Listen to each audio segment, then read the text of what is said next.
Hello and welcome to the Institute for Security Studies. Today we're having a critical and yet needed conversation about social transition and the move between conflict to freedom, not only in South Africa where the seminar is being hosted, but also in Northern Ireland that marks its 20th anniversary of the Good Friday Agreement that ended the Northern Irish conflict and allowed for a transition towards democracy.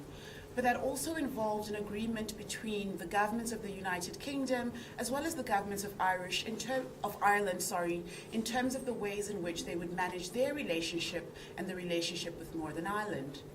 We are honoured here today to have the ambassador of Ireland based here in Pretoria, Ambassador Liam McGowan, who will speak to us first in welcoming us. Ireland is also a great partner of the ISS and has helped to make this event possible. Without wasting too much time, I will hand over to Ambassador Liam to welcome us to the seminar. Thank you very much, Ocelia. And you know, it's given that Ireland is a subject matter today, I'm sure we all feel at home looking out at the grey skies and a bit of the damp weather. I certainly do feel at home. Thanks to ISS for the organisation of what we think is a very important seminar on an important occasion, recognising a big event in Ireland that took place 20 years ago. So this week, the island of Ireland has marked the 20th anniversary of the signature of the Good Friday Agreement, the peace accord that brought an end to decades of civil conflict in Northern Ireland, which claimed thousands of lives. The carefully crafted Good Friday Agreement document gave all sides the space and the institutional framework they needed to make compromises and to begin the business of building a functioning and inclusive society in Northern Ireland. One of the uniquely creative and accommodating features of the agreement, particularly resonant given the current trend towards nationalism and populism around the world, is the inclusion of the right of persons born in Northern Ireland to identify as British or Irish or both. This provision acknowledges the complexity that exists within communities and within an individual's identity. A person's membership of one community or religious, social or political grouping does not have to come at the exclusion of all others. A reality which is all the more evident in today's interconnected world. The agreement allowed for an expansive as opposed to narrow definition of who every individual is and how they wish to define themselves. The Good Friday Agreement was approved by large majorities in a referendum held on both sides of the border of the island of Ireland. But securing a political agreement is only the first step of any peace process. Studies show that peace agreements on average last for less than 5 years, for various reasons, including lack of follow-up, lack of supportive environment, and failure to address the root causes of the conflict. So the 20th anniversary of this agreement is a remarkable achievement, worthy of celebration, although we acknowledge that this process is still far from over. Since 1998, although there have been some isolated incidents of extremist violence, the peace has held as both the nationalist and unionist communities in Northern Ireland have firmly rejected violence and committed themselves to the path of peace. I watched a documentary on BBC World last week, and it struck me that most of the interviews were with people slightly my age, over 60 years of age, and it's just struck me vividly the change in mood from 20 years ago. These people now are saying Belfast is my home. 20 years ago they couldn't say that. The freedom of movement that people had, they were able to choose where to go, where to shop, where to walk. This was not evident, not there 20 years ago. The decision by the UK to leave the European Union, which risks leading to the re-establishment of a hard border between the two jurisdictions on the island of Ireland, poses the biggest challenge to the peace agreement since its signature. Political representation within Northern Ireland is also weakened at present, with the parties unable to reach agreement on the formation of a government for over a year now. But it's important to note, and this is really important I think, that there are very significant issues are being handled through exclusively political means, and our return to the violence of the past has not occurred, and we don't think it will occur. The Good Friday Agreement and its spirit of seeking creative and constructive solutions to a deeply divisive obstacles continues to hold.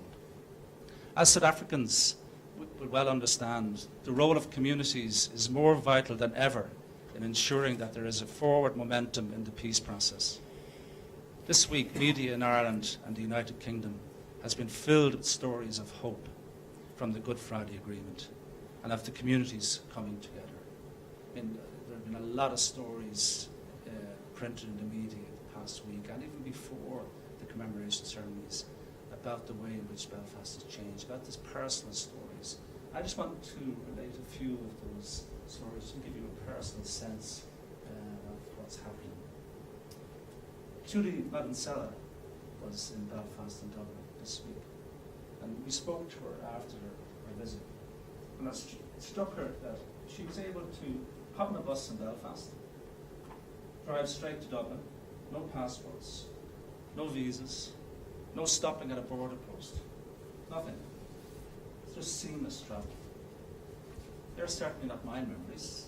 I remember travelling to the north of Ireland in the late 1970s, early 1980s, and travelling through checkpoints, rainy days, an hour and a half getting through borders. There was no free movement of people at that stage.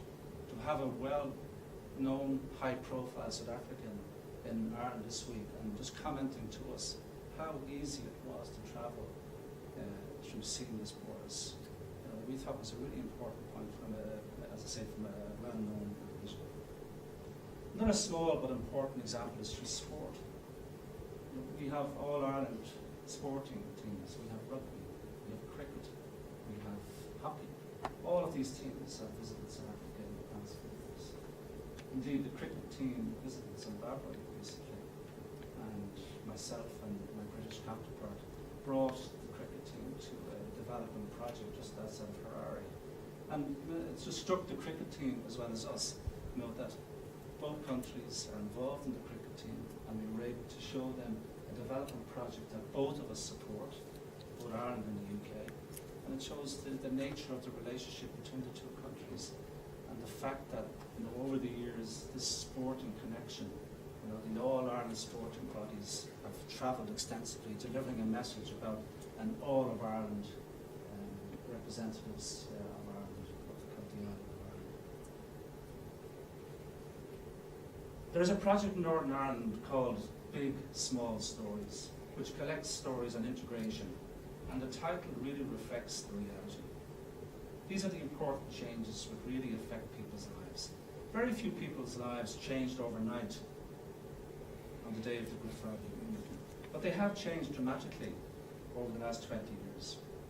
There's more integration in schools, more cross-community interaction, a dramatic increase in safety, as I referred to earlier.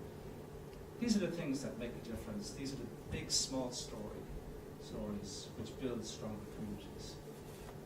When I was ambassador in Malawi, I was saying to Brian earlier, we had a reconciliation project in the north of Ireland.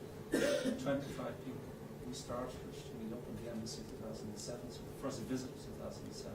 25 young people from the north of Ireland whose families had been affected by the Troubles, coming down to build schools, build houses, work on farms, as part of that reconciliation process.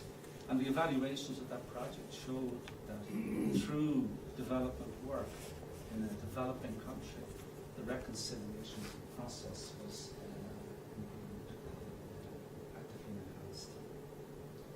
In South Africa, transforming society and building integration is the bedrock of progress. And while the challenges are many, every day there are stories of closer connection and engagement across communities once divided. I see that in our own office every day, where we have a staff combined of South Africans from all communities.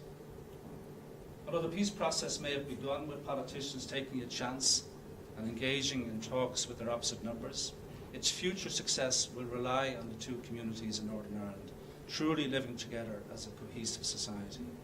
Social change has helped and will continue to help to change the political dynamic in the future, just as political leadership helped usher in changes in society in the early days of this process. With this in mind, today we are asking how society can continue to work towards genuine reconciliation. We hope to learn lessons from communities in both Northern Ireland and South Africa as they strive towards this goal. In remembering the Good Friday Agreement, I wish to also recognise and express our sincere gratitude to leaders in South Africa at the time, notably including President Cyril Ramaphosa, for their pivotal role in bringing peace to Northern Ireland. In June 1997, 9 months before the Good Friday Agreement was reached, a cross-party group of politicians from Northern Ireland travelled to South Africa to meet with a cross-section of South African politicians to discuss the challenges and bravery it takes to commit to peace and transition. They met with Nelson Mandela, Cyril Ramaphosa, Ralph Mayer, and many others. On returning to Northern Ireland, the group referred to the trip as groundbreaking, and it helped to provide the momentum needed to carry these negotiations over the finishing line. 24 years since the advent of democracy in South Africa, just like in Northern Ireland, it is acknowledged by all that much progress has been made, but that challenges remain. Perhaps by continuing to share our experiences of these complex challenges, we can also help to build a better future in both places. And I really look forward to hearing the comments of the panel today to bring this agenda forward. Thank you very much.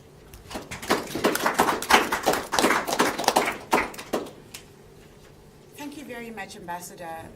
There is something you said right at the end, which I think my panelists today will be able to speak to and respond to in a way that at this point in South Africa's history, but also in Ireland's history, the two Irelands, Northern and Ireland, that we be able to have that conversation about where we are today, where we have come from, and perhaps also where we are headed. I think there's much to be said about the history of both nations, and there's much to be said about our present at the moment. And the process of critical reflection is about looking at what we've done right, what we've done wrong, and also some of the things that have just gone without any of our actions. And I think it's important because we learn from the difficulties, and also we're able to harness then the potential of the positives. And so for us to be able to speak about South Africa today, for us to be able to speak about Northern Ireland and Ireland today, we do need to go a little bit back into history. You mentioned already the role that some South African leaders, including the President Cyril Ramaphosa, played in negotiating or assisting in negotiating peace in Northern Ireland, but also then the role here in South Africa that people from the Irish community have played in terms of sharing lessons on how to build inclusive, cohesive, and ultimately productive societies. My panel today, and I've made them sit here and sort of behind a table, because today we're having a conversation. We're not having presentations from Brian or Nompumelelo or Sekwetlane. So please, question is asked and answer is tendered. We want to have a conversation about all of these issues in a way that opens it up to the wider audience, the people in the room here today. Thank you for making your way to the ISS all the way in gloomy Pretoria. To the people that are on the online audience who are listening in the comfort, hopefully, of their homes or their offices. So I'll introduce very briefly the people that I'll be speaking to. To my furthest left is Brian Mckee, who's the founder of the Seedlings Project in Northern Ireland. He's also here in South Africa, not at the ISS's invitation incidentally, but because he does work in the Western Cape, specifically with communities in order to ensure reconciliation even here. He's just come from Cape Town as well as George, where he runs a project that includes a Belfast to Blanco project, working with communities in those societies as well. So we will hear from Brian about Northern Ireland, because I know very little about Northern Ireland, but we'll also hear about your reflections on South Africa and South African society. Immediately to his right is Nompumelelo Runji, a former colleague at the ISS, now at the University of Pretoria, and a political analyst who also writes in The Citizen. Nompumelelo has a strong history in analyzing South Africa's present, but also South Africa's history and understanding what we can draw from South Africa's past to be able to ensure those mistakes are not made again, but also to ensure that our future is much better than even our present. To my immediate left is Sekwetlane Pamodi, a personal friend, an activist, and a political and independent consultant with a wealth of knowledge of South African societies and the way in which South African societies are struggling in many respects, but are also able to still work together to be able to ensure a better future. Sekwetlane, having worked previously in many hats in communications, in the legal fraternity, brings those on board to the conversation we're having today. I hope also, Sekwetlane, that you'll also speak about communities we often forget, the marginalized, the LGBTIQ+ communities, and the range of other people who often we try to clump within the broad umbrellas of this and that. Those are the people you'll be hearing from today. You will also hear a bit from me. I'm just here to ask questions and hopefully get some answers. So the first, and I'm posing it first to you, Brian. We've heard already from the ambassador about the change that we've seen in Northern Ireland. We've heard that it's easy to move from one island to the other island. There's a distinction there, and yet there's unity between the two, I would imagine. Tell us a bit about that. Tell us about Northern Ireland today, and if you don't mind, tell us about the Northern Ireland of your childhood. Thank you very much. Can I just check, first of all, even in Ireland, people have difficulty understanding the Belfast accent. So if you have any difficulty, just say. It's very interesting just when you hear people talk about where you come from, how it evokes emotions within yourself. Because someone who's coming from a nationalist background, whenever I hear the term Northern Ireland, I react. Because it's a common phrase, but nationalists tend to talk more about the north of Ireland rather than Northern Ireland. And it's an interesting whenever you step outside your comfort zone and you hear it from the outside, just how you get an emotional reaction as well. And I suppose when you talk about the Belfast or the Northern Ireland or the north of Ireland of my childhood, I suppose I'm conscious of how things have changed so much. Believe it or not, you'll find it difficult looking at this very fresh face. I was 10 years of age when the Troubles began, back in 1969. And I remember the first weekend of the Troubles. I lived in a place called Ardoyne. Ardoyne would be a particularly significant place. Over the course of the Troubles, 99 people from Ardoyne lost their lives in the Troubles. Over 400 men and women were imprisoned. And when you think about those 99, they all lost their lives within the space of 1 square mile. It's the equivalent of 4.2 million people losing their lives across the United States. So the impact on that community was massive. The first night of the Troubles, I remember there were 7 children in our family. My father was out on the streets building barricades. He actually ended up in hospital for 6 months as a result of serious injury he got on the barricades. As children, our mattresses were brought down from the top bedrooms and they were put in the back kitchen. And the 7 of us tried to go to sleep that night to the background of shootings and of barricades getting built.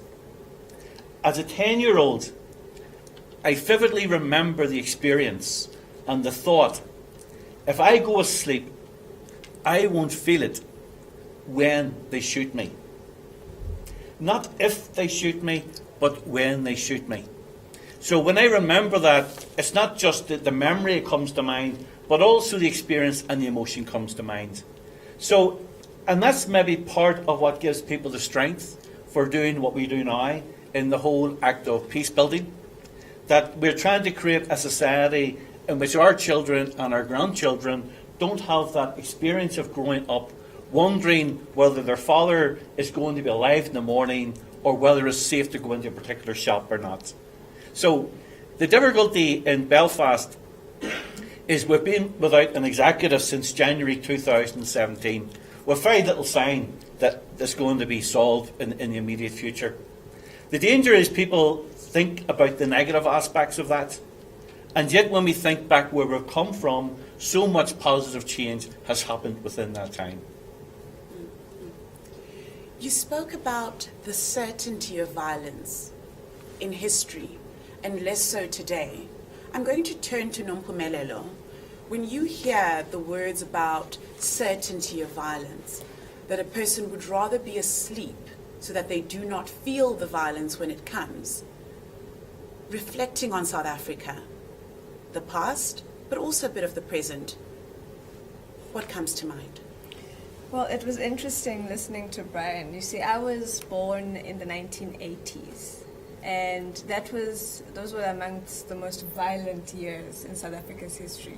Although we like to talk about a peaceful transition, in South Africa, because we had no civil war or outright civil war. If you were living in the township around that time, that experience that Brian described about the beds, pushing them to the back of the house resonates with me, because when I was a toddler, we would have to sleep against the wall of the window. So if the bullets would come through, they'd go through the house and not hit anyone. So we slept on the floor, not because we had no beds, but because we feared that we would not wake up in the morning. And the 80s were just the other day when you think about it. This year, 2018, marks 28 years since Nelson Mandela was released from prison. It marks 24 years since the 1994 elections. It marks 22 years of the adoption of our new constitution, the one that is so lauded around the world. And as I think about it, I think about when Ambassador Liam was speaking about how young the peace in Ireland is, and that the peace agreement has, sort of held until now. And it's so true about South Africa as well. We usually talk about the transition, and we forget that was actually also a peace treaty, a peace agreement, a cessation of hostilities of sorts in South Africa. And so reflecting on that, if you're living in the township right now, yes, it's less it's less apparent in one's mind, the violence of that time that I just described. But when we look at the experience of violent crime in South Africa, it still very much affects those people living in the townships, living in the margins of our cities and in the peri-urban areas. So to a certain extent, as we reflect on the strides that we've made since 1994, since the adoption of this new constitution that has created this open society, this democratic society, this free society, we also need to reflect on the lived experiences of those who have either benefited from the transition or who look back on the past and look on the present and see that very little has changed for them in their lived experiences.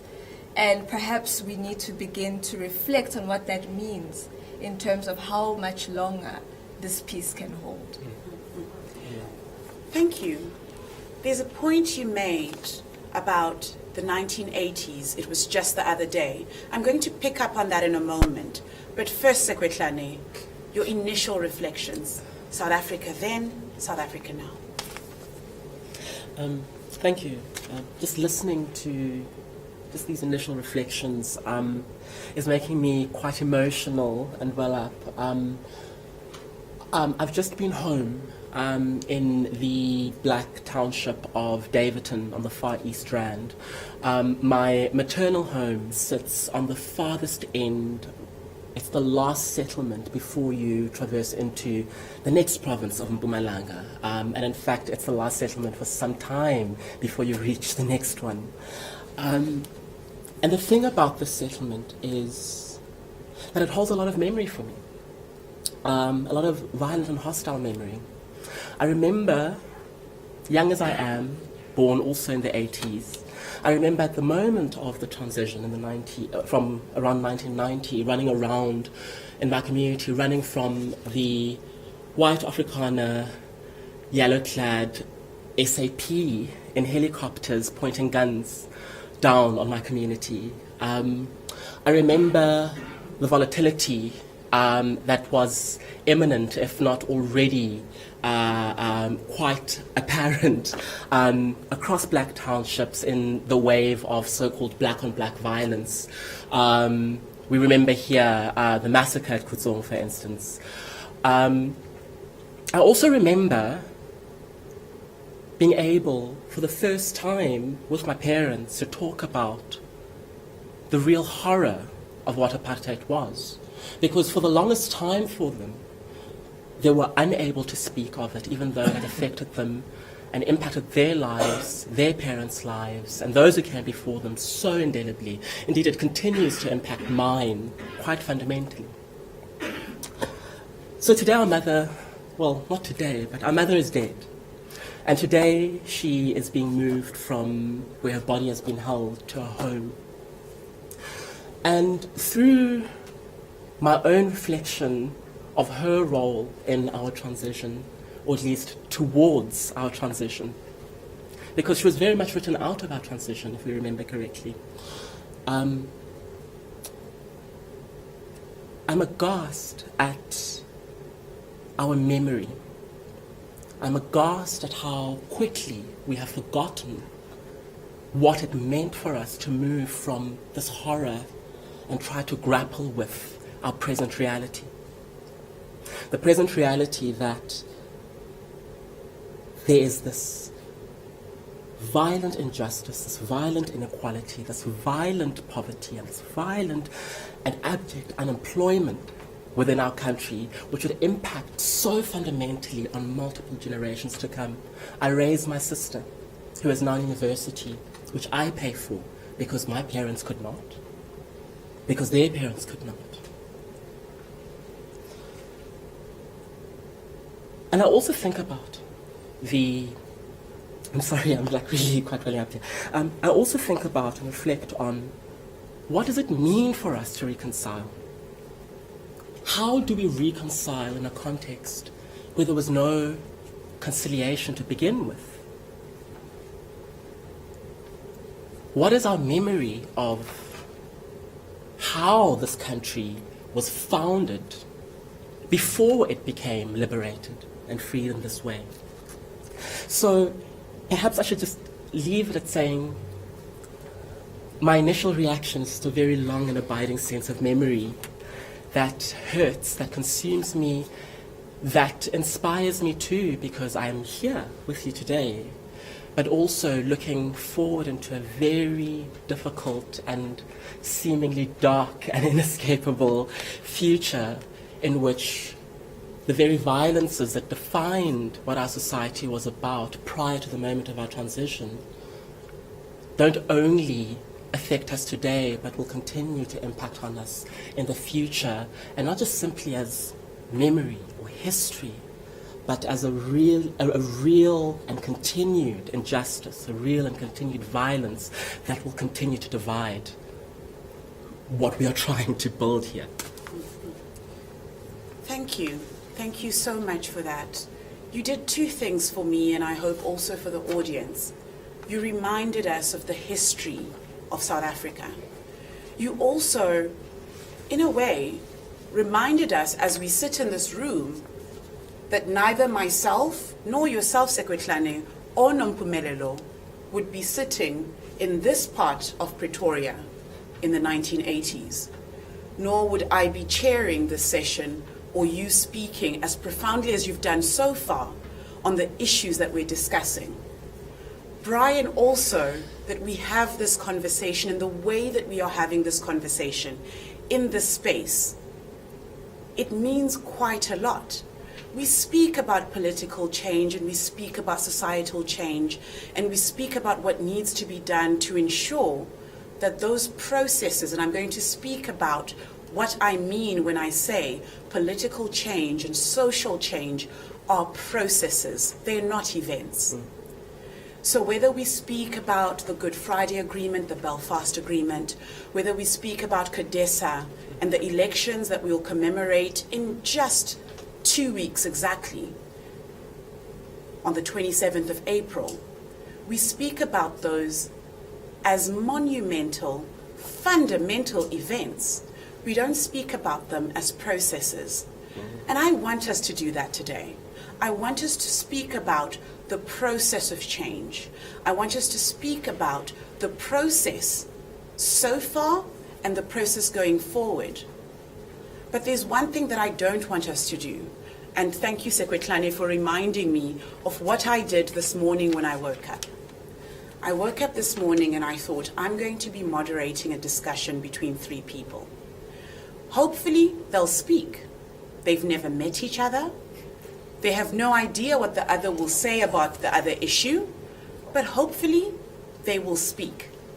And I thought, how will I moderate this discussion? What will I be as I moderate this discussion? There are things that I am always. I am always a woman. I am always a black woman. I am always an African. Sometimes I am always powerful.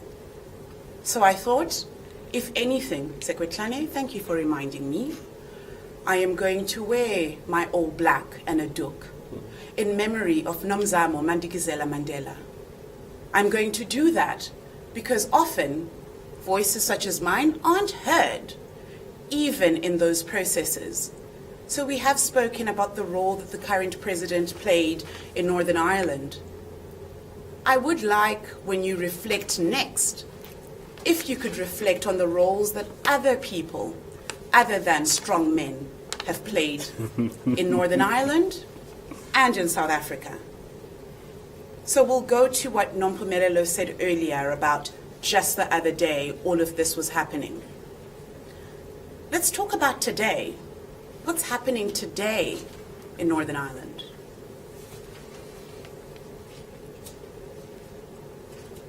When I think about Northern Ireland today, it's as if that we're in new territory where we haven't been before.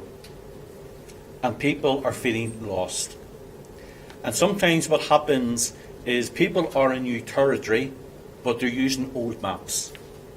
And it's a bit like if you ever have the privilege of visiting Belfast, and you go into the Belfast tourist office and you ask them for a map of Belfast because you want to walk around it. If they give you a map of Belfast of 1950, it would work. Surprisingly, it would work because the main places are still there. The River Lagan goes through the middle. The cathedrals are where they always were. And you could faultily find your way around Belfast. But the landscape in between has changed utterly. And I think what's happened in the north of Ireland today is we've moved into this new territory. We're now using a map that gets us faltering around the place, but we need to draw a new map. And the only way you can draw a new map is to have the courage to walk the territory first. And then you begin to reflect upon the experience, and then the new map gets written. And I think the process that's happening in the north of Ireland today is we're now in that process of writing new maps. But it is difficult. And part of the difficulty is people are expecting peace out of the blue. You know, yet we've had generations of conflict. One of the good points within the north of Ireland today is the 24 young people that I had in South Africa who are probably just landed in Dublin Airport at this minute. They don't know the conflict that we knew, but they're still affected by it. One of the other big issues in the whole process is the role of women. So, for example, most of the people who died during the conflict were men. The trauma was borne by the women. So while the prisoners were in Long Kesh, and in some ways they became the heroes within their own communities, their wives and their mothers were the ones who were left alone bringing up the children. So when, as a young boy, our favourite memories of our father, well, of my father anyway, was to be up on his shoulder going to a hurling match. I loved being up my father's shoulder. I just loved that shared experience.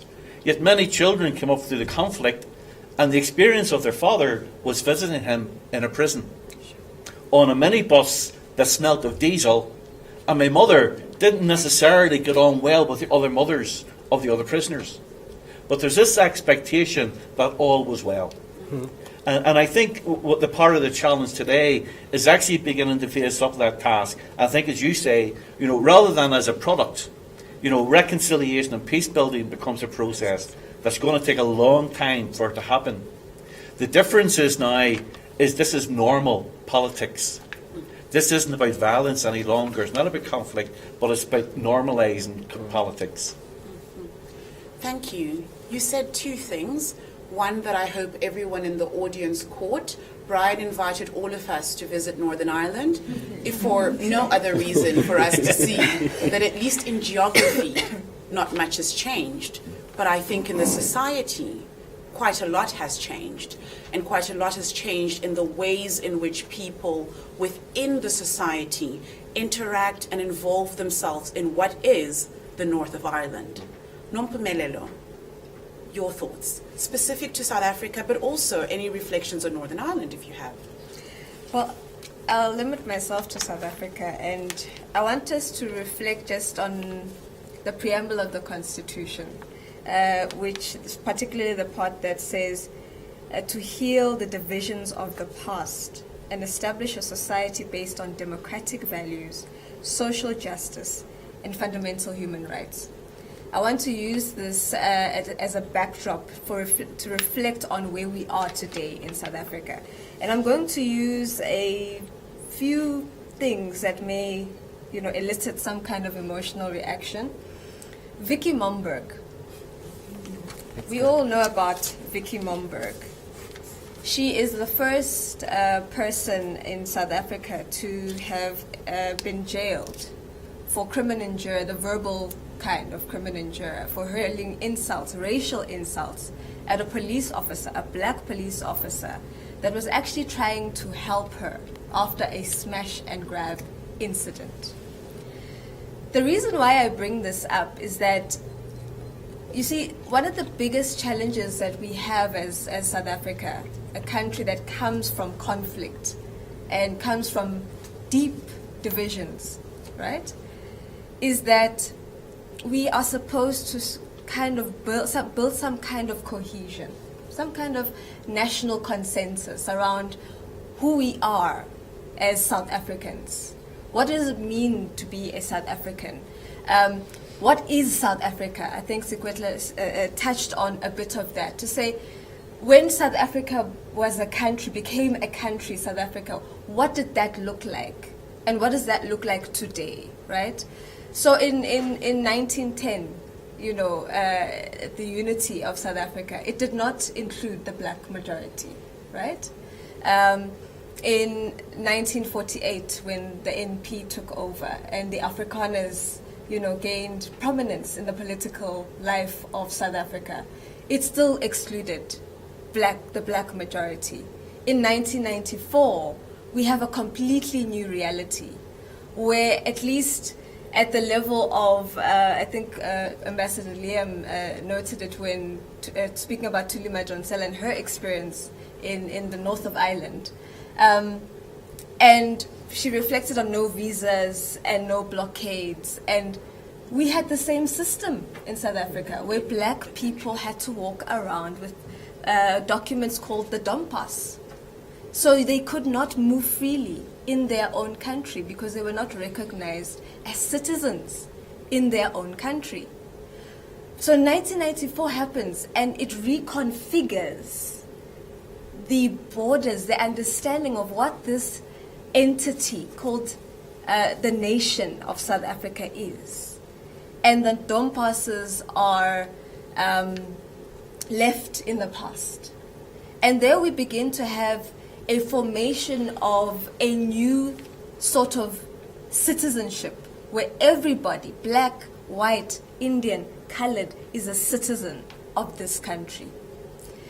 That is a big step in terms of this question of healing the divisions of the past. And it sort of gives meaning even to the Bill of Rights, which talks about people having the freedom of movement, which a lot we forget it now because walking around in the suburbs is something we can do freely now as young black people, and we don't remember, we don't have a memory of what it meant to be stopped by a police officer and asked whether or not you have a permit to be in this place, right? And so the Mandela years, those early years, the years of the rainbow nation, what we now, we hear in the lexicon, particularly of the young activists, is the rainbowism, right? And what we're seeing is that the rainbowism is quite fragile. It's quite fragile. It's not just the Vicky Malmberg incident. We've had the penny sparrow incident. We've had the dove incident. We've had the H&M incident. We've had the coffin duo. The white men who pushed a black farm worker into a coffin. We've got these eruptions of these racial tensions in our society that are threatening this very fragile cohesion that we are trying to construct in a new South Africa. And if we don't begin to reflect on these issues honestly, because it's not just a matter of doing away with the dom passes, it's also those psychological barriers that continue to keep us divided. These differences, these divisions. Of course, we had the Truth and Reconciliation Commission. Now, speaking to what Otila mentioned, that, this is a process. A lot of us thought that just because we had the Truth and Reconciliation Commission, that at the end of that commission, we should have been healed. That this nation, the trauma of centuries and of this racialized conflict should have been healed, dead and buried. But what we are noticing is that one of the biggest challenges with our Truth and Reconciliation Commission, and one of the things that contributes to this fragile cohesion, is a commission premised on truth, that emphasized truth in exchange for amnesty, but said very little about justice. Very little about justice, and particularly the expectation or the duty upon those who inflicted pain on others to show some kind of remorse. It's not about people going to prison, but it's an acknowledgement of a wound that you inflicted on another, right? And we just did not get that from the Truth and Reconciliation Commission. There have been volumes of articles and books that reflect on this question. To move on very quickly, Marikana. The massacre at Marikana was one of the darkest moments in our post-apartheid history. And it highlights something very important, which is another challenge or threat to what we are trying to build in South Africa, this new South Africa, this new national identity. And and Squitland actually mentioned it when he made his initial remarks, which is to say, this stubborn inequality, the stubborn poverty, the stubborn structural unemployment in our society, which makes the wounds of apartheid and colonialism fresh in our minds. Because of that history, those dynamics in our society are racialized. Poverty is racialized. It affects one group more than it affects other groups. So is unemployment. It's a racialized phenomenon, right? And so it makes it very difficult for people to move past the past because of those glaring daily realities that they live with.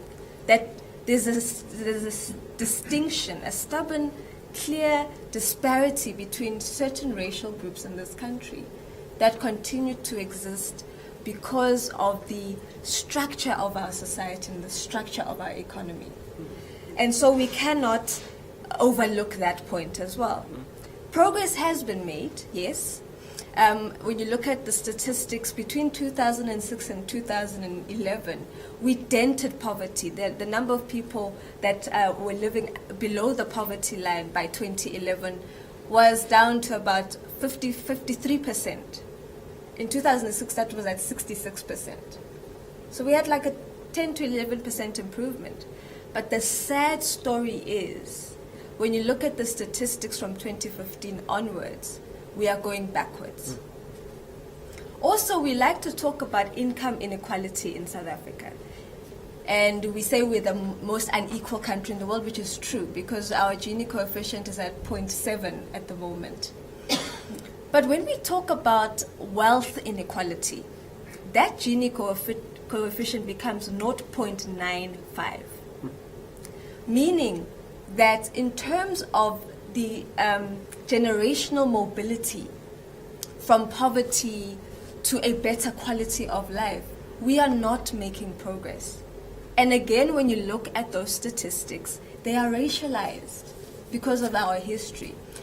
So what it says to me is that we have a greater responsibility to put more effort into this process, both black and white.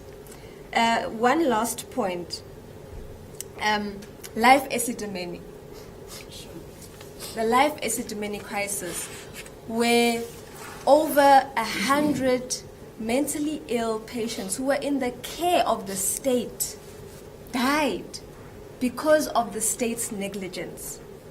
Now that tells us again that we have serious challenges of capacity within the state itself. Yes, we've seen that the newly elected ANC government since 1994 has made a lot of strides in trying to transform the administration, which used to be very many different administrations, the Bantustan administrations, all over the place, and has tried to consolidate that into one coherent state. But we can see that there are challenges, and it's not really working like a well-oiled machine. And a lot of questions need to be raised on that point, to say, how do we strengthen state capacity to serve the people better? It's not only a challenge of resources in the state. We've seen maladministration, we've seen the misappropriation of taxpayers' money in this country. We've seen wastage. We've seen projects that don't come to fruition because of corruption. And now we've got this ubiquitous term, state capture.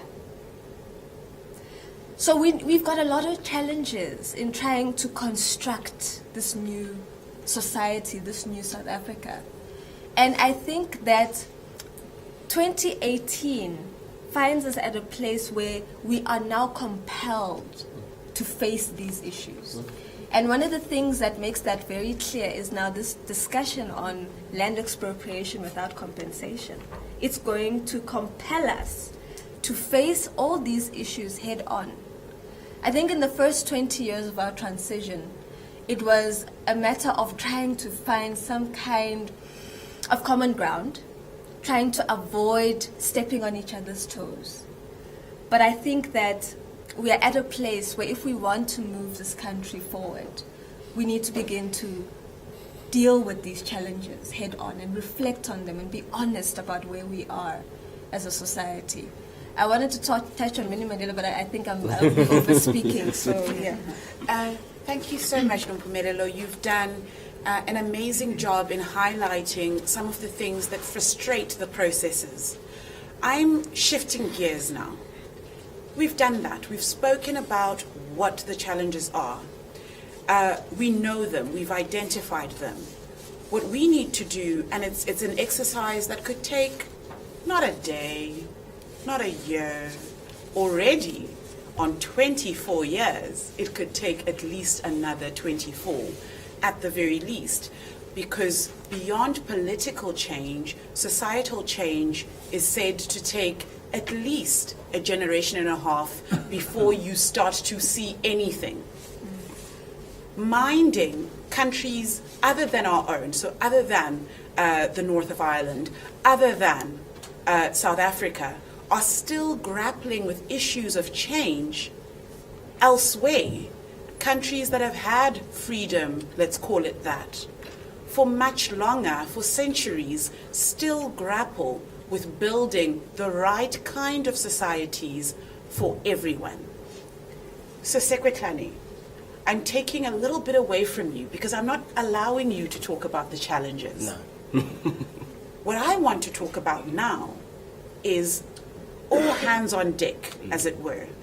What do we need to do? We can't have another seminar in 24 years when now we won't be saying children of the 80s. Because when we say that then, the majority of the population then, as they are now, will be much younger than us. And they will say, but have you not been talking about this since you were in your 30s? Sekwetlane, give me a solution. Okay, got a solution to all your problems. What we need to do is this. Firstly, let us listen to ourselves when we talk about our problems.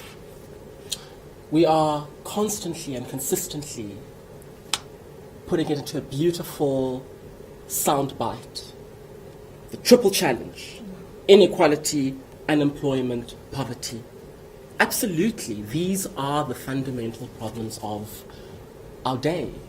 Perhaps these are the fundamental problems of any society, really, because the purpose of the state, at least in my socialist-leaning view, is to care for its people, not just its citizens, but the people within its borders, which we should actually do away with.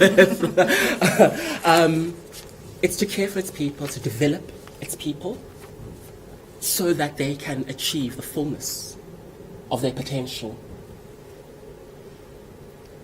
But these things, when it comes to the business of programming them, so I've had both the pleasure and misfortune of spending my entire adult life working in civil society and within the development sector. And we do this business of programming, log framing, or theory of changing this business. So our development goal then becomes, okay, well, what can we do? Let us try to make a dent in just poverty. We bring that down. Well, then, what will the objectives be? What will then the basket of interventions be? And that is how we channel our investment.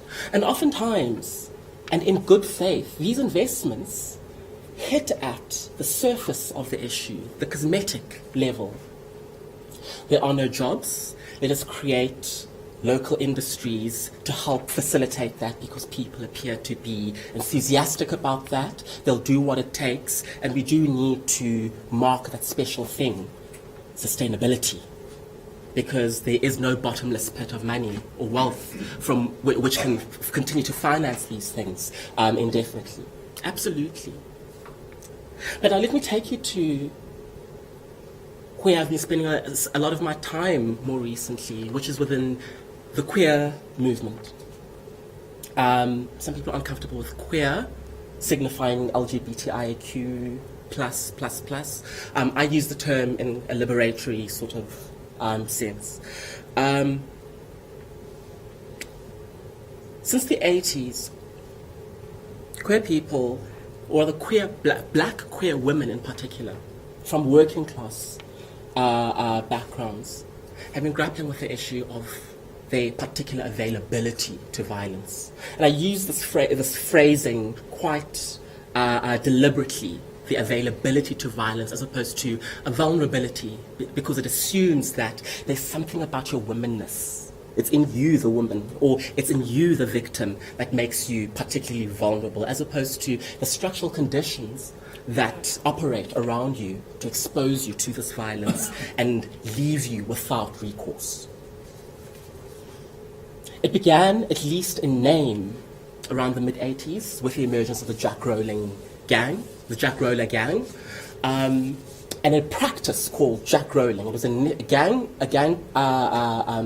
initiation practice in which these men would drive into communities, exploiting the instability in these communities, the minimal community safety institutions and practices that were available to people, the apartheid government's disregard for the safety and security of people, of black people in these black labor camps. And they would grab these women from the streets, rape them, usually women who were not available to them, who refused to be available to them. Grab these women, sexually violate them, and then either toss them back into the community, outside of the community, or kill them. Today we probably know of a similar practice, or we remember a similar practice, corrective rape, something a little bit more modern. Also something that's very particular to South Africa, and also very particular to the African continent, as though it doesn't happen in the north. So the development funding that comes along seeks out to, okay, we're going to solve this problem, we're going to stop the violence, that is our development goal, we're going to put it in the hands of these people so that they go and seek out some kind of legislative mechanism or political mechanism to enable this to happen.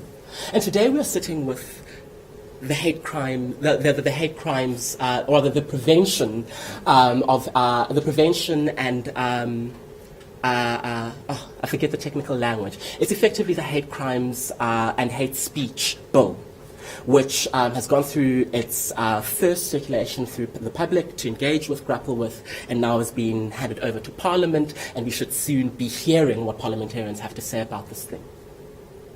This thing is something that is now 30-something years old to get to. The queer movement leads it with absolute knowledge of what is happening, because it is queer women in these black townships which are working class and are constructed breeding grounds for violence. They then lead the way and say, well, we actually know what's going on here and we're going to respond to this thing, and this is what we need.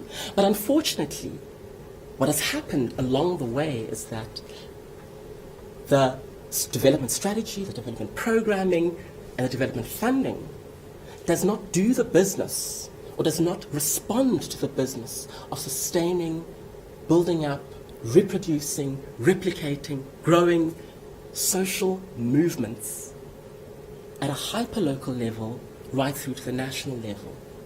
We've now seen that this act, if it is promulgated, will then be the mechanism. But then let's look at the condition of women generally in society. Sexual violence is at crisis levels in our country.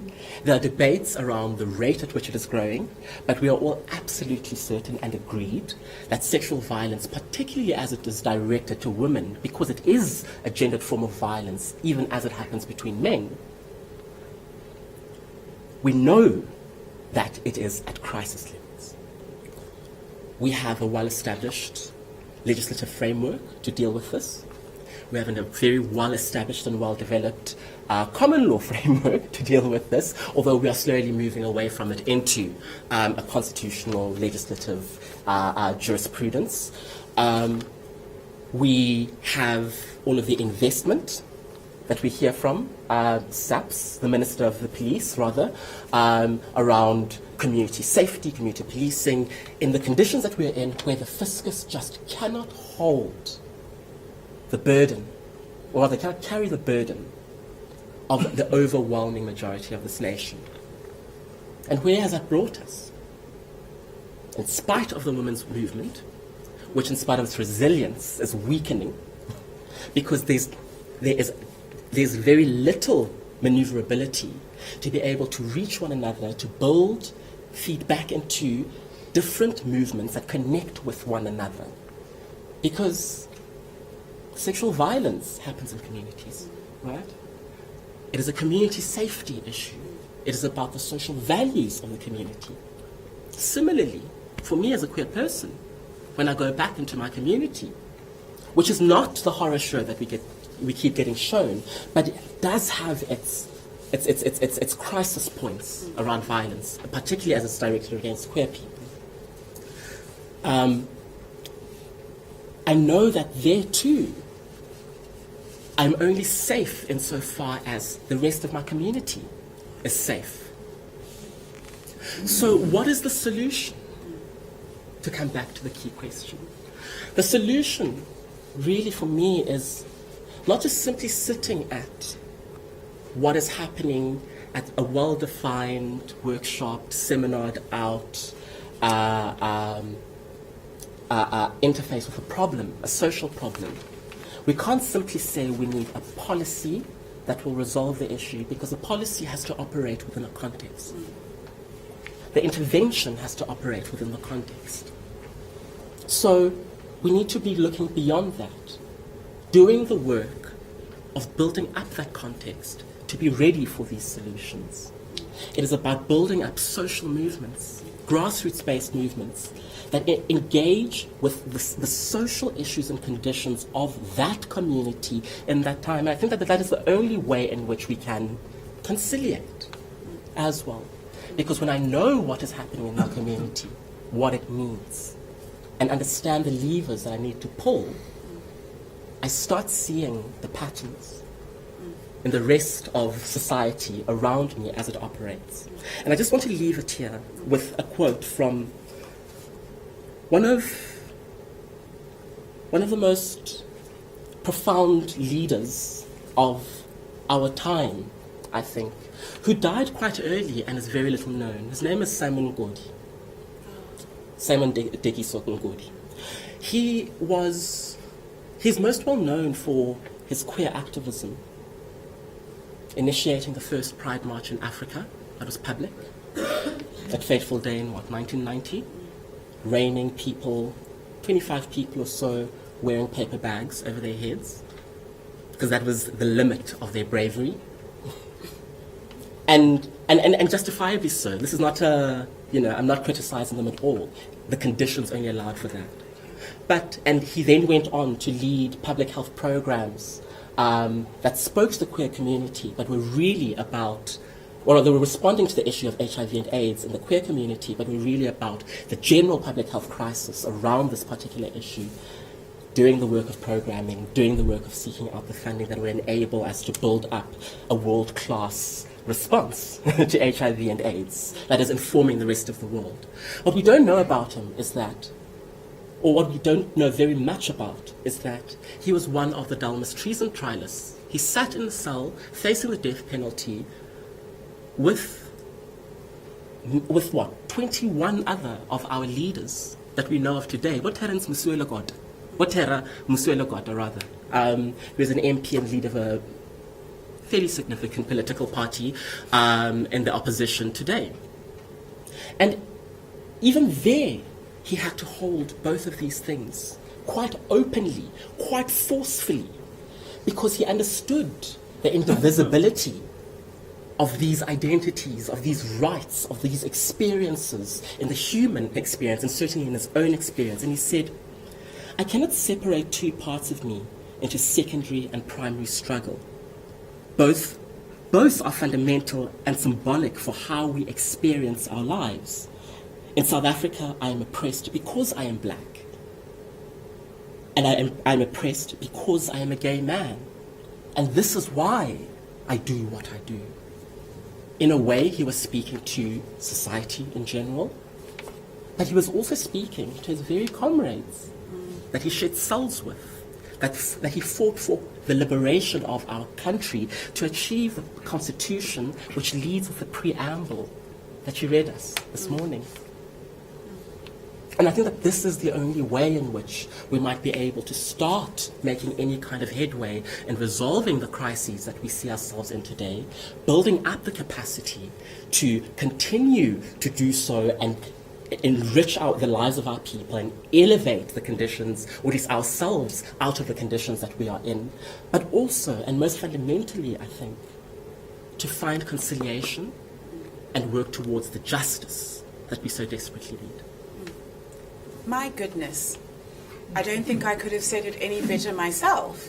I'm also sitting here thinking we could have this conversation, and I think at least Sekwetlane, you and I have been having variations of this conversation for close to 15 years. Yeah. My goodness. We can have this conversation for longer than the seminar time in many ways allows. So almost in wrapping up the public part of the seminar, we've reflected a lot on what was, what is, in many respects, still within the various societies that we're discussing, and also with a view to what is needed. So far, my main takeaway, which incidentally was my first thought in even conceptualizing this event, was peace, albeit justice, albeit conciliation and later reconciliation, are not state functions. They are functions of people, even those within the state. So let it be clear that the state has a responsibility to ensure and sustain and maintain peace, conciliation, justice, and later reconciliation. But as an inanimate entity, it cannot and will not do that on its own. And it is the people within those institutions who carry the load of ensuring that those things are actually done. But beyond those institutions, an institution can only do so much. An institution can have log frames. An institution can have a framework where they say, with all of these things, with all of these boxes ticked, we've got it. But it's up to people, and as we know and as we've acknowledged, by definition, each and every one of us is a complex being. You're asking complicated people to do complicated work to ensure a simple society that works for everyone, that works for Sekwetlane in the same way that it works for me and it works for Brian. And you're asking buy-in of the communities in order to do that. Are we starting at the right point? When we speak about Davidton, for example, versus Sandton, or let's be more to the point, the Union Buildings, still called the Union Buildings, even though we no longer live in the Union of South Africa, we're in the Republic of South Africa. The seats of power dictate the ways in which we help to ensure political change. In your closing now, and this is the public part of the seminar, we will in a moment get to a question and answer discussion segment with the people here at the ISS as well. Briefly, if you can. What can, and it doesn't have to be the silver bullet because there is none, we know that, but what can societies, or even pick a society, it's not all of them clumped together as if they share the same ideals and can work in the same way. What can a society do to contribute, not to make peace, but to contribute to the sustenance of peace, of justice, and conciliation? And if you've got any society, and Brian, I'm looking at you, working with various communities, that can be used as an example of ways in which we can be able to begin the process, please do share that with us. So I'll start with you, Brian. What I'm thinking about, having listened to what's going on this morning, I'm thinking about Tolkien's book, The Lord of the Rings. I don't know if many people have read Lord of the Rings, but there's two particular characters in it. One is called Gandalf, and the other is called Frodo. And Frodo is the young know-it-all, and Gandalf is the wise old man. But Frodo has been given the challenge of the rings, and as soon as he takes up the challenge, he begins to regret it. And he turns around to Randolph and says, I wish none of this had ever happened. Now, whether we're in the north of Ireland or in South Africa, I think many of us can identify with that phrase, I wish none of this had happened. All the tragedies that have gone on, the deaths that have occurred, the lives that have been disrupted. I wish none of this had ever happened. Randolph then turns around and says to him, but that is not your choice to make.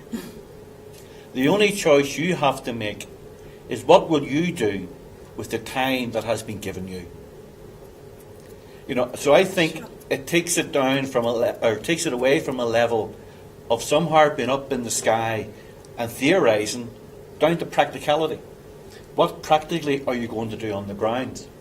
And the commitment, I think, that we're asked to undertake the task of peace building is the same commitment that people who engage in violence engage in the violence. It has to be the similar commitment, because whatever people might think about the Troubles or what happened in South Africa, people were committed to give up their lives, to go into prison. They really entered into that with almost like a vocation-like commitment. And I think we need to match that when it comes to peacemaking. Because the task of reconciliation, I think, is an enormous task.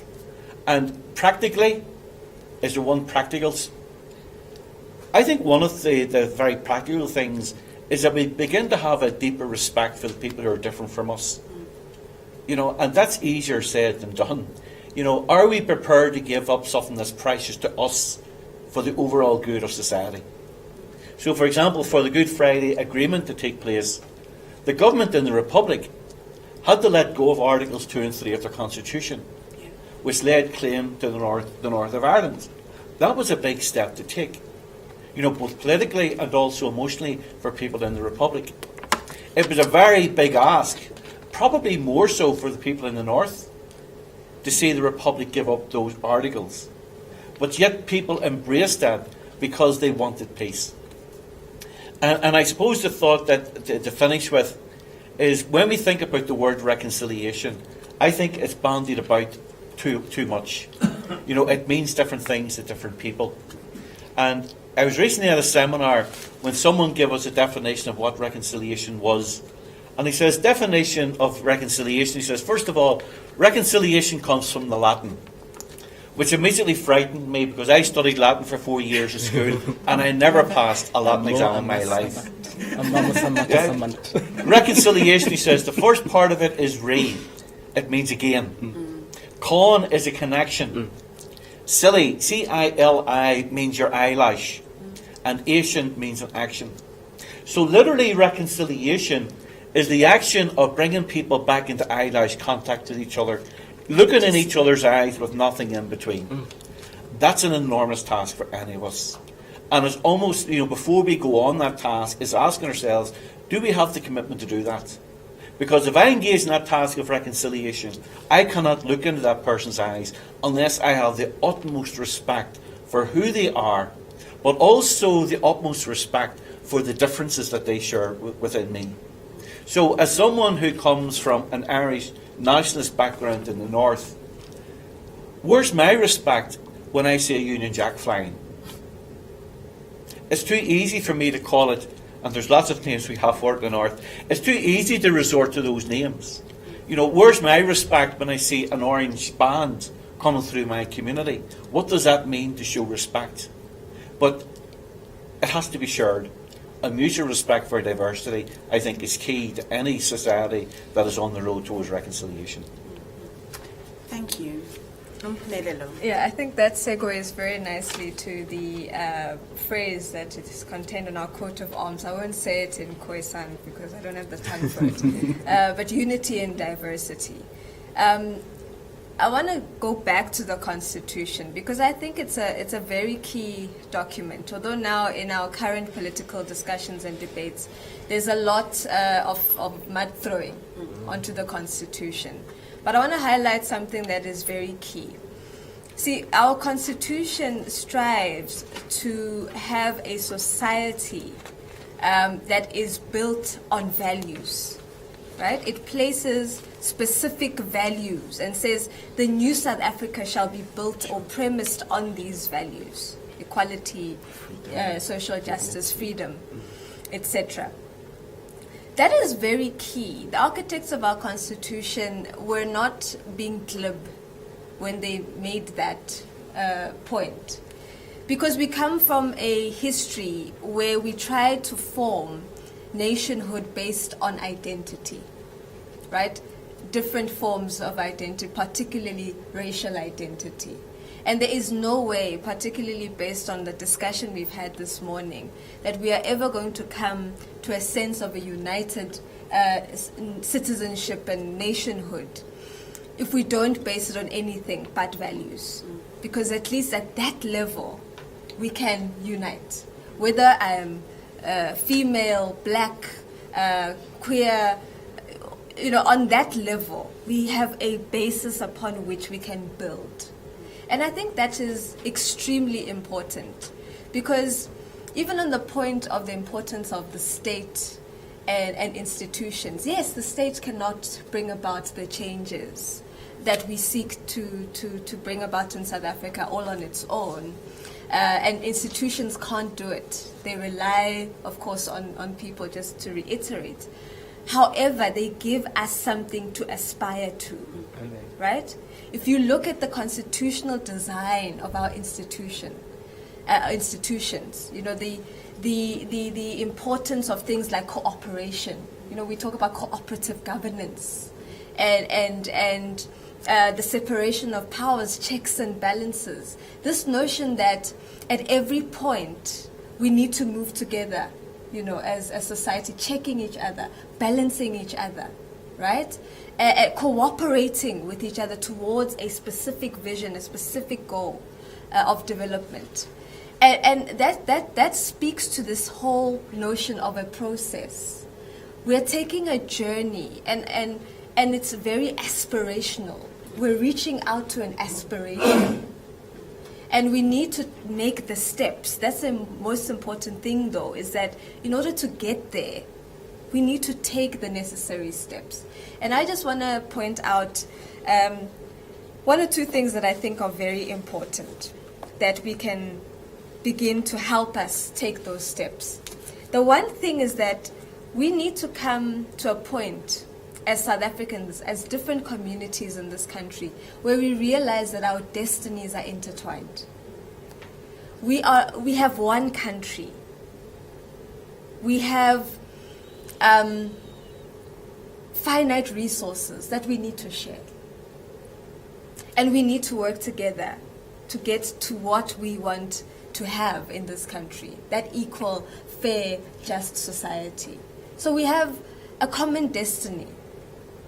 And so what that means is that we need to begin to cross the boundaries. And when I say that, I say that thinking about the divides that continue and are persistent in this country. If you go to Johannesburg, Sandton and Alex. If you go to the Eastern Cape, Buffalo and Port St. John's, right? If you go to I think it's in the Western Cape, Kaya Sands and Blobosrand, right?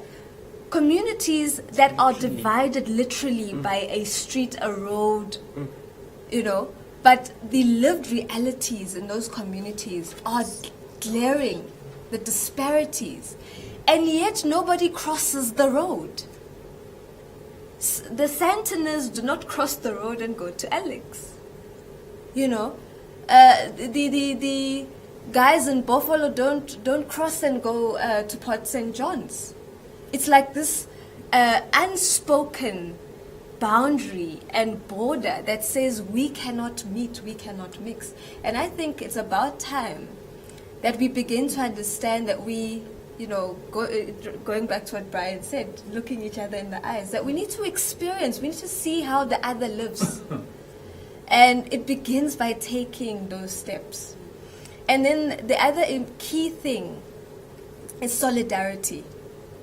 We need to have solidarity with each other.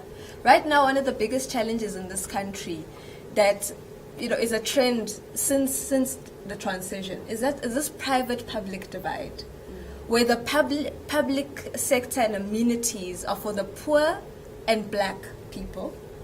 And those of us who are socially mobile, economically mobile, can access the private sector, and we don't care what happens in the public. So we don't even use our voice, we don't even use our power, right, to stand together with the poor to demand better services, right? We don't even engage with the public sector because as far as we are concerned, it has nothing to do with us. We can buy our way out of being active citizens.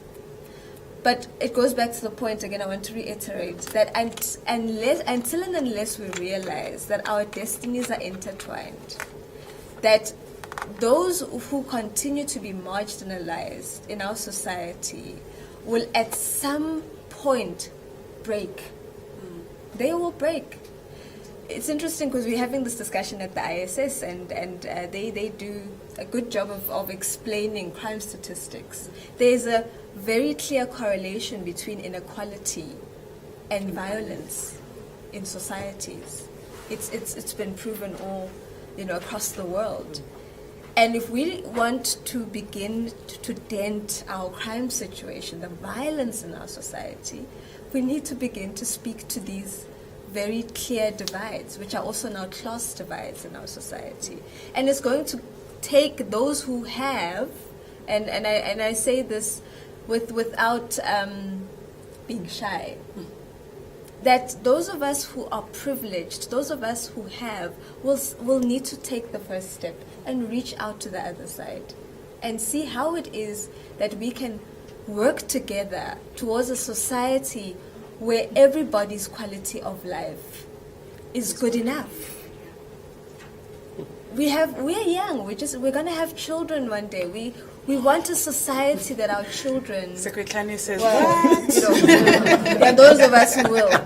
We want a society that our children can live in and thrive in, not just survive in. And it begins with us now building those bridges across communities from the grassroots level, and then it will work its way up also into our politics as well. Secretary, last words. Very shortly. Famous, hopefully. Yeah, I hope so too. I'm really quite struck by what Brian was saying just now about the commitment that our project requires. And I would dare to go even further and say that it's a little bit more than just the commitment which really sits at the bedrock of the project, where it is going, how we do it.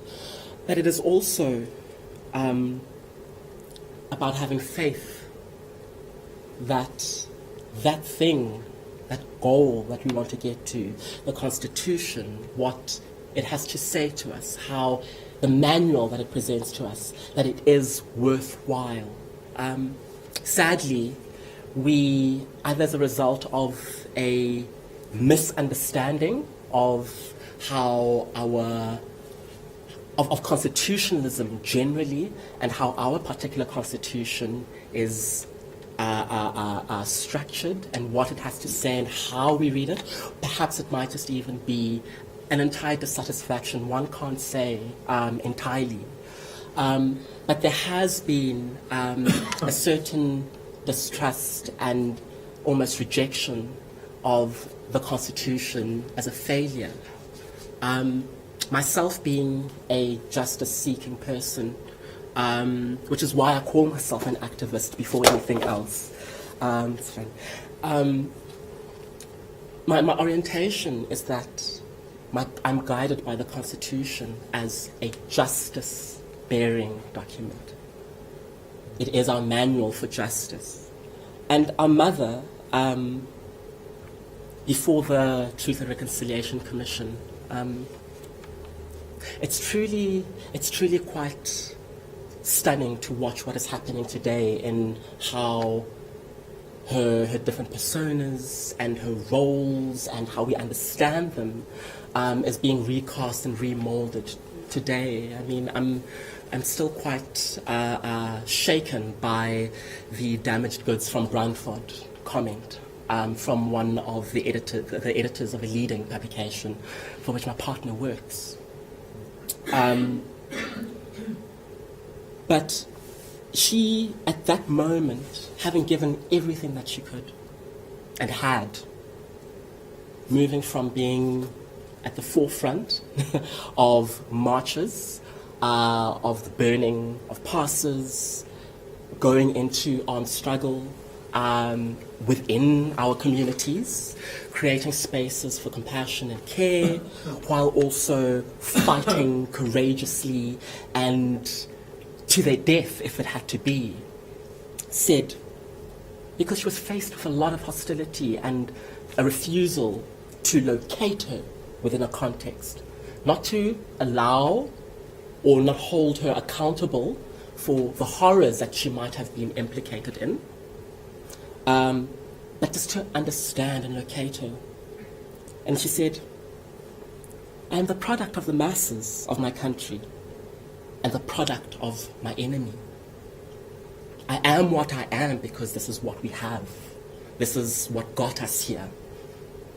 There was no, road to Damascus moment that was that could be expected of her to say, well, this might be a bad course of action, for the future. So perhaps I should go there. She did what she could with what she had, as my mother did, as my grandmother did. People who did not go into the struggle. My mother was exiled to Lesotho with nothing, not cared for, 3 children to take care of at age 10. My grandmother was looking for work in highly precarious circumstances, often without a pass, and where she had one, she couldn't bear to carry it up until she died. But nevertheless, they did what they could with what they had because they had faith that tomorrow something new might arise, that there might be life, be it within the system or be it beyond the system. And I think that today, it's the same kind of spirit that we need. I certainly am grappling with faith, keeping my faith in development work, keeping my faith in social justice activism. But it is a requirement, because if I'm going to commit to this thing, I must believe in it. Because when I believe in it, then I can realize it, just in myself, in my life, where I am. And that's really what it takes. Thank you. Thank you, Sekwetlane, Nompumelelo, Brian. Liam, thank you.